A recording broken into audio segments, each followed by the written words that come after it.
Hey guys, EBPMAN here, and today I want to take a look at an updated version of this Android TV box. This is the PROBOX2 Air Plus. Let's go ahead and check it out. Now, for those of you who haven't looked at a Android TV box before, just wanted to highlight what it is. It is pretty much a cord cutter's dream when it comes to being able to access content that's available on the internet. So this box gives you the ability to stream, and you can see here by some of the specs, which we'll get a little closer. Has a very powerful processor. It does have, it's 64-bit, has 4K capability, full HD, is running Android version 6.0, and is Wi-Fi capable. Now, the neat thing about these boxes is that they have the ability to run a variety of programs. So you're going to be able to get from this box your Amazon type content.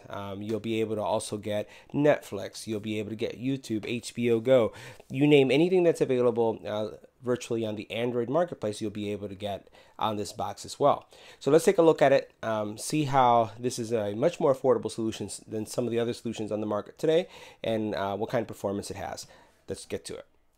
Now, for those of you who are interested in the specifics around the specs, it is running a very powerful processor, an octa-core processor, 64-bit. It also has a GPU, 3 gigs of RAM, 32 gigs of internal storage, dual band Wi-Fi, so it's going to be doing 2.4 and 5 gigahertz with Bluetooth 4.0. Has the ability to run the latest version of Marshmallow, Android Marshmallow's version 6.0. The newer phones are right now running 7, so we hope that this is going to be upgraded. Some of the other boxes that I reviewed on the channel have Android 4.4, so this is a good leap forward. HDMI capabilities, obviously you have Ethernet, gigabit capabilities, and Wi-Fi, which we already talked about, an IR blaster, 4K capable, and it's very, very small. So let's take a look at it. In the box, you'll find your Android TV box, the PROBOX2, a Air mouse, a standard remote, the antenna for the box, power cord, HDMI cable, and then this is the adapter for the wireless remote. Now, taking a closer look at the box, you'll see that it has an LED light here, antenna on the side. On the back, you have HDMI, you do have USB, Ethernet, optical out, and then the power. On this side you have another USB and you have a micro SD card, and that's pretty much all to it. Very thin, very lightweight, not going to take up a lot of room at all. Now, once you power up the box for the very first time, you're going to be greeted with this setup screen. So you'll just choose the appropriate language and hit next. You'll set up your time zone. You'll adjust the scale if you need to, but everything looks good on my Now, once you connect to your Wi-Fi, you agree to the terms and conditions, and you're there. So let's take a look at the screen, the layout, and all the other features. Now, this is what the media launcher looks like. So you do have a media center. You can go into each one of these categories and things are going to be broken down for you. So for example, if I go into movies and TV, it's going to show Netflix. You could probably put Amazon here. You can put other things, and it would just categorize them in this group. Now, you do have another option, and that is just to choose apps, and you'll see everything that's on the box, everything that's installed. You do have the ability to stream directly from an iPhone or an Android phone using the Miracast type capability, and then you do have the ability to run a version of Kodi called Kodi, and it's not fully configured, but I'll show you how that works in a second. You could also check and see if there's any updates to update the box as well. Now, don't forget that you have the full version of the Android ecosystem to have access to, so you'll see that you have here in the Play Store. And if we go back to the top, you'll notice that you do have access to the Google Play Store as well. The Task Killer is going to allow you to cut down on just any kind of memory using applications. It just kills them really quickly, and you have access to Google Now as well as some other features that are there. You can actually even add some shortcuts if you like here. Now, if we were to go back to Media Center, let's exit out of this for a second. Look at it right here. Now, the Media Center is going to take you straight into Kodi, and that's one way to access it. The other way to access it, we'll exit out of this really quick, is to go into apps, and then if you choose this PROBO2 EX launcher, this is going to give you a simplified look. So it's going to give you access to any kind of content that you may have, and if you choose the Media Center, it will bring you to the same Kodi, which is the Kodi system. Now, again, this is not the most latest version of Kodi, version 17.1, but it is version 16. 1. Doesn't have any or all the add-ons that you'd want in order to be able to watch music and get a lot of content, but there are tons of videos on the internet that explain how to do that. So what I'm going to do is I'm just going to configure this and then show you how it works.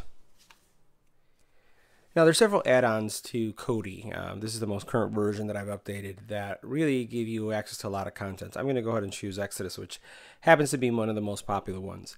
So you'll be able to get movies, TV shows, and let's go into TV shows so you can see what I'm talking about here. We'll go up to what people are watching, or maybe the most popular. And as we look at the most popular, you'll see here that it's going to sort through what people are watching. So, you know, Game of Thrones, Fargo, Doctor Who, Riverdale. So if you wanted to see 13 Reasons Why, you choose OK. It's going to source the content, choose OK. And it looks very much like Netflix. We'll choose the first one, and it will basically find providers that have the content, and then it will immediately start streaming it. So it's going through looking at what content is available on the internet. It's going to aggregate it for you, and then what it will do is it will start playing. Now, there's a lot of content. There's content from a lot of different sources that you'll find. I'll go ahead and cancel here so that we can see what options we have.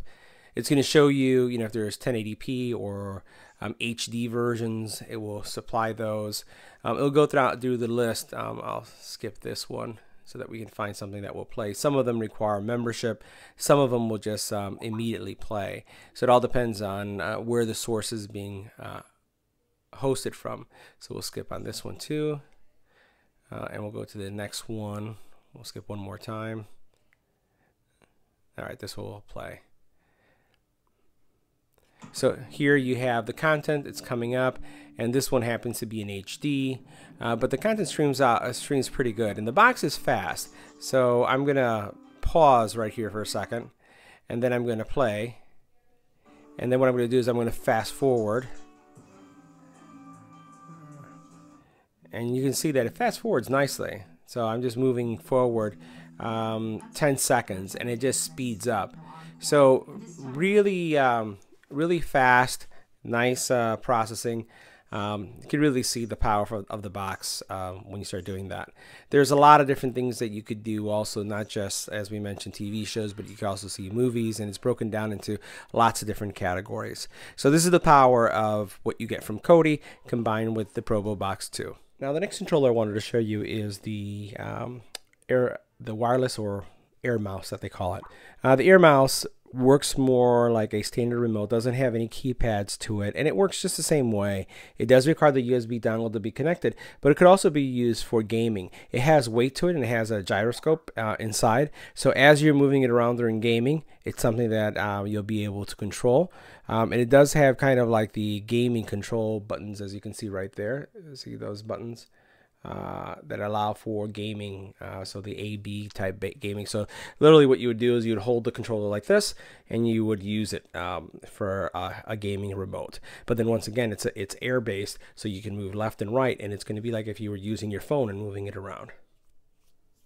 So this concludes my review of the PROBOX2 Air Plus. If you have any comments or questions about this video, leave it in the comment area below.